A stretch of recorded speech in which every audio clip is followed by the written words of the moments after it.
আধুনিক কৃষি উদ্যোক্তা থেকে সবাইকে স্বাগতম ও সালাম। আসসালামু আলাইকুম। চলে আসলাম আবার একটি ভিডিও নিয়ে। দেখতেই পাচ্ছেন কৃষি সম্প্রসারণ অধিদপ্তর থেকে উপসহকারী কৃষি অফিসার সানোয়ার হোসেন স্যার আজকে আমার প্রজেক্টে পরিদর্শন করতে এসেছে।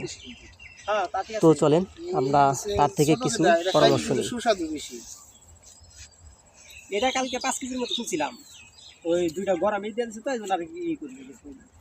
এটার দাম বেশি কানা একটু তুলনামূলক ভাবে দাম বেশি বলতে ওই রকম করে বিক্রি করি না, ওইটাও 80 টাকা এটাও 80 টাকা, ওইভাবে চাই, এর কারণে এটা ওইভাবে করি না, দুটো একভাবে দিয়ে দিচ্ছি।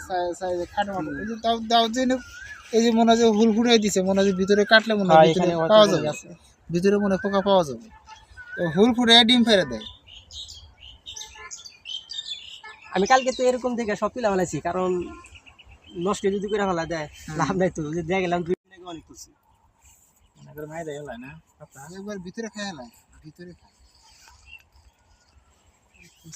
এটা তো ডোকা ছিদ্র গাড়ি পোকা, এটা সর্বোচ্চ বেশি থাকে তেইটাই এখন কার ইয়ে, তাহলে তাছাড়া তো কোনো আক্রমণ অতটা দেয় না।